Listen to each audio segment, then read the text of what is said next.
My mom enforced one rule in our house, and none of us realized we were disappearing because of it. It started after a loud dinner where voices overlapped and plates were slammed, and she stood up and said, "This house needs calm, and from now on, dinner would be silent." She said silence was respect, and respect was safety, and she promised it would only be for a while. We believed her because we wanted to.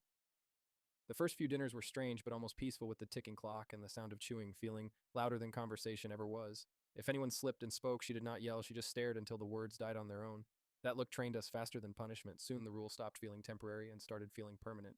Silence became expected, not just during dinner, but before and after too, because once the table was quiet, it felt wrong to break it. My dad started setting his phone face down and eating faster like he was racing the clock. My younger brother learned to communicate by tapping his fork twice if he needed something passed. I learned to swallow questions and chew them down with food. When something good happened at school, I held it in until bedtime, and by then it felt smaller and not worth saying. When something bad happened, it followed me into sleep instead. My mom called this harmony. The rule spread quietly like mold. Phone calls went unanswered if they rang during meals. Messages were marked read and forgotten. If someone knocked on the door, my mom would mouth later and keep eating. My dad started staying late at work, and when I asked him about it, he shrugged and said it was quieter there. I once saw him sitting in his car in the driveway long after he got home, just staring at the steering wheel because it was the last place he could think out loud. My brother stopped asking for help with homework, and his grades slipped, but nobody noticed because report cards arrived during dinner and went unopened until the moment passed.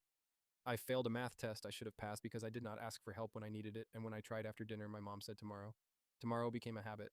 One night, my phone buzzed over and over, and it was my cousin texting that her brother had been rushed to the hospital.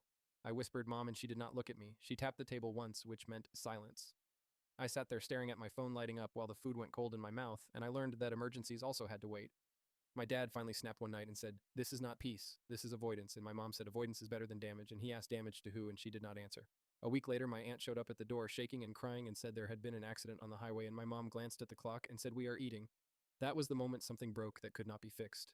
My dad stood up so fast his chair fell over, and he said, "I am done." And he walked out without finishing his plate.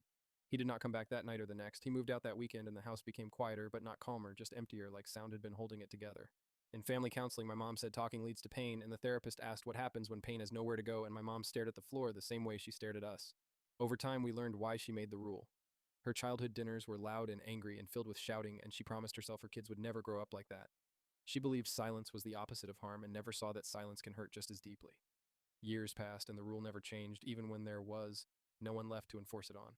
When I visit now, she still sets the table for four and eats in silence. She still watches the clock.